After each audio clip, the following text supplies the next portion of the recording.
No. Nope. I'm done. I can't do it again. Okay. Maybe one more time? Nope. I said that was it. I'm not doing it again. It's over. But what if this is the year that he goes off? Okay.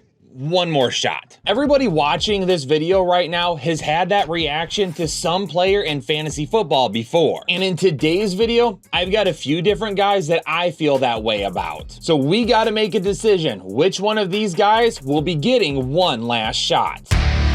Headliner Nation, in today's video, we're going to be taking a look at a few guys that at the end of fantasy seasons in the past, we just haven't felt like we got enough from them. And for 2024, I think we need to decide whether or not this is going to be their last shot. Because for all of these players, I feel like there's a potential for them to be overdrafted for what could be instead of what is more realistic. But before we hop into that, I need to give away a couple of draft guides. Over the last couple of weeks, I posted my top 24 running backs and top 24 wide receiver videos and told the community if this video got 500 likes, we would be giving away some draft guides. So for my top 24 wide receiver video, I told the community if you purchased your draft guide from the time the video dropped till the end of the weekend, you could have a chance to get a refund for your draft guide. And we already ended up doing that for one of you. So go out there, check your account, and if you got a refund from the fantasy headliners,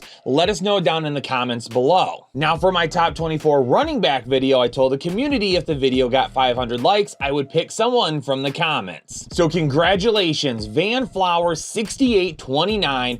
Email us info@thefantasyheadliners.com. You're going to be getting a 2024 draft guide for free. And if you want to go ahead and purchase yours, you can do so right now. The link is down in the description below. And if you win any of our draft guide giveaways throughout the year, then you'll get a refund if you've already purchased it. But enough about the draft guide. It's awesome, but we need to get to the information in this video. I don't think anybody is going to disagree that this is Kyle Pitts' last chance to win us over in fantasy football. After 3 years in the league, he's put together some pretty average numbers per season. Now, these numbers do include him missing 7 games back in 2022, but he's only averaging 14 games per season. He's averaging 49 receptions on 86 targets and 683 receiving yards with only 2 touchdowns per season. And his average finish over his first 3 years has been tight end 18. Now in 2023, there was a couple of bad things that we saw, but there was also some good things in terms of efficiency. In 2023, he finished outside the top 10 tight ends in targets,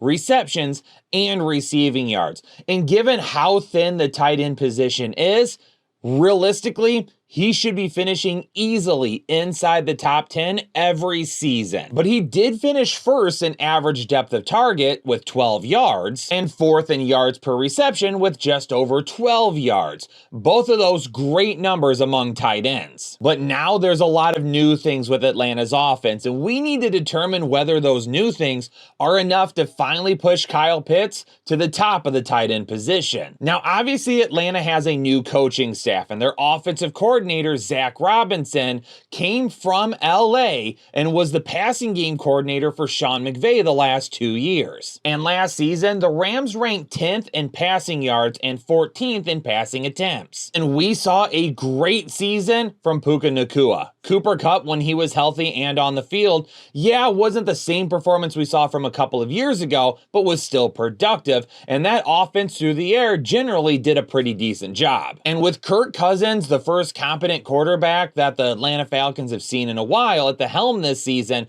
you have to assume that this offense is going to take a step forward. And honestly, Kyle Pitts is going to have to be a big part of that if Atlanta is going to produce at a high level this season. So will his volume go up? Fingers crossed, yes. Will the efficiency stay up? Once again, hopefully yes. Kyle Pitts is a tight end that really doesn't play the tight end position. Will things change with that this season with a new offensive scheme? That is yet to be seen, but we need to make a determination whether or not we're going to get sucked in by him once again. All right, now let's talk about one of the most frustrating wide receivers in all of fantasy football last year, Calvin Ridley. Now, Calvin Ridley signed with the Tennessee Titans in free agency and will go from Trevor Lawrence to Will Levis as his quarterback. And over the course of his 5 seasons in the league, generally Calvin Ridley has done pretty well. Now, these numbers do factor in missing 11 games back in 2021. But they don't factor in his entire missed season in 2022. But during his 5 seasons, he's averaged 13 games per year. That's included 103 targets, 64 receptions, and 871 receiving yards per year. And he's averaged 7 touchdowns. Now, his average finish as wide receiver 34 is a little bit lower because of all those missed games back in 2021. But he has been a little bit hit or miss except for one huge season. Calvin Ridley's career numbers should suggest that he's more likely to finish as a wide receiver 2 than as a wide receiver 1. In this past season, his first full season back after his suspension had some hits and misses. Overall, when you take a look at the numbers, they just weren't that great. He ranked 15th among wide receivers in targets, 23rd in receptions, and 24th in receiving yards. And his 57.6 catch percentage was second lowest among all wide receivers that had at least 100 targets. The only one lower than him was his new teammate DeAndre Hopkins. And even though he had 6 games where he finished as a wide receiver 1, he had 11 games where he finished as a wide receiver 3 or lower. But what are we going to get from this new look Tennessee Titans offense in 2024? One that has spent some money to make itself much better. The new offensive coordinator in Tennessee is Nick Holtz, and he was the passing game coordinator for Calvin Ridley's Jacksonville Jaguars last season. So those two know each other well. And new head coach Brian Callahan has been the offensive coordinator for the Cincinnati Bengals the last 5 seasons. It was just 2 seasons ago that the Cincinnati Bengals were 5th in the league in passing attempts and 6th in the league in passing yards. So at this point, it looks like Tennessee is going to be throwing the ball a little bit more often than what we're used to. And with Will Levis under center in his 2nd season, he's definitely got one of the bigger arms in the NFL. And last season, in Will Levis's short stint as the starter, 22.4% of his attempts were 20 or more yards down the field. That was the highest percentage of throws in the NFL. And I mean, you have to assume that DeAndre Hopkins will be the guy once again, and you still have Chigioco, and they're going to try and run the ball maybe a little bit better this season with Tony Pollard in the backfield. But Calvin Ridley is going to have some boom or bust potential again. Will he be as boom or bust as he was in Jacksonville last year? That's going to be what we have to decide. And if you draft him too high and you have to rely on him being a consistent producer every single week, that is where you could get into trouble. All right, for the next player, I don't want to harp on him too much.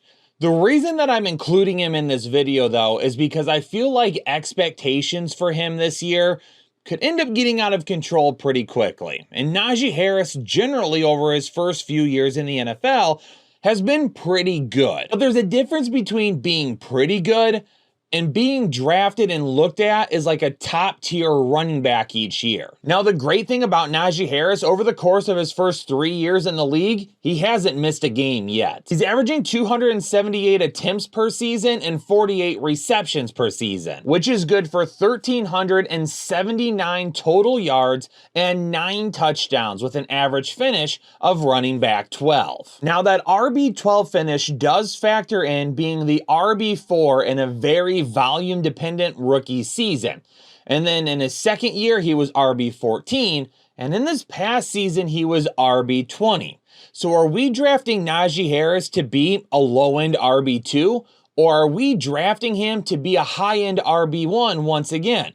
Heck, are you even hoping for low-end RB1 numbers? Because if you are, that is where things get to be a little bit more difficult. When you take a look at some of the numbers that Najee Harris put together last season, Jaylen Warren bested him in several categories. Najee Harris averaged 4.06 yards per carry, 32nd among running backs. Jaylen Warren was 3rd, averaging 5.26. Najee Harris averaged 3.06 Yards after contact per attempt, 16th in the league. Jaylen Warren averaged 3.64, good for 3rd. Najee Harris averaged 0.20 avoided tackles per attempt, 20th in the league. Jaylen Warren, you guessed it, much higher, 0.36 avoided tackles per attempt. That ranked number 1. And one of the big draws to Najee Harris over the last few seasons has been the fact that Pittsburgh wanted to utilize him in the passing game. But Jaylen Warren outdid him there again last season. Warren's 72 targets and 61 receptions, both were 5th among running backs last year. Najee Harris was outside the top 30 running backs in both of those categories. And I'm sorry, but I am never going to get over the fact that Arthur Smith grossly mishandled a very talented offensive roster with the Atlanta Falcons. And it's not just because they didn't have great quarterback play, it was because he either was just trying to be way too cute, was trying to be way too smart, or is just purely incompetent if he doesn't have Derrick Henry and A.J. Brown on his team. Because he gave a near 50-50 split last season to Bijan Robinson, who had 216 attempts, and Tyler Algier, who had 186 attempts. He's also allowed Cordarrelle Patterson to have 140 or more carries over the last 2 years. It just doesn't make sense. He continues to give carries to guys that are less talented than the running back in front of him, and I really don't understand why. And now he's inheriting a backfield where Najee Harris very well may be the starter, but Jaylen Warren has been more efficient, has been better in the passing game, and certainly could end up taking a lot of touches away this year. When he was in Tennessee, his team ranked 10th and 2nd in rushing attempts, and 3rd and 2nd in rushing yards. And this is going to be a little bit different than what he had in Tennessee. And that seems to be the argument that people are making. Well, look when he was the offensive coordinator back in Tennessee. He had Derrick Henry, prime Derrick Henry, and he had prime A.J. Brown. That really changes things a lot different. Jaylen Warren and Najee Harris, no, they are not Derrick Henry. The offensive line in Pittsburgh, maybe it's as good as the offensive line he had in Tennessee, but that's going to be close. And they don't have a weapon on the outside right now that is as dominant as what A.J. Brown was either. So a lot of this is going to depend on where Najee Harris's ADP ends up falling the closer we get to the season. But as of right now, he is not a guy that I'm super excited about. And this could end up being his last shot before fantasy owners overall say, you know what? He's just not worth the headache anymore. All right, last one for the day. And this is where you get a chance to say, Kyle, you're being a biased Lions fan, but I'm not, I promise, because I watched this guy for 3 years in Detroit. I know exactly what he is. DeAndre Swift with the Chicago Bears has an opportunity to be one of the most overdrafted running backs in all of fantasy football this season. Now, his numbers are okay over the course of his first 4 years in the league. He's played 14 games per season. Yes, he is a running back that typically is dealing with injuries, missing time, or could potentially miss time. He averages 148 attempts and 48 receptions per year, along with 1,035 total yards and 4 touchdowns per season. And his average running back finish over his first 4 years has been RB20. And this is why things are difficult when it comes to DeAndre Swift. And we're going to talk about his 2023 stats here in just a second. But over the last 2 years, he spent his time in arguably 2 of the best running offenses in all of football. Last year with the Philadelphia Eagles and 2 years ago with the Detroit Lions. And still was not able to put together top tier numbers like what I feel like people are going to expect in 2024. Now in 2023 with the Philadelphia Eagles, there was ups and there were downs. His 2.42 yards after contact per attempt ranked 48th among running backs. That's just bad. His 0.19 avoided tackles per attempt was a little bit better, but still 23rd. And then his 23 runs of 10 or more yards, still a little bit better, tying him for 17th, but not nearly as good as what they should have been. And he was widely inconsistent. 3 games as an RB1, 4 games as an RB2 and 4 games as an RB3, and everything else was outside the top 36 running backs. And again, this was with the Philadelphia Eagles offensive line last year that was number 1 in the league per Pro Football Focus. The Chicago Bears offensive line was 19th, and the Chicago Bears had some injuries at the offensive line positions, and it led to a lot of inconsistencies to begin the year. But even if they take a step forward this season, they're not likely to be as good as what Philadelphia's line was last year. And once again, there's the injury concern for me. DeAndre Swift is a running back that continuously seems to be banged up. And maybe he doesn't miss games all the time because of it, but there's a lot of weeks where we're left guessing whether or not he may play at all. And the running backs that they have behind DeAndre Swift aren't all that bad either.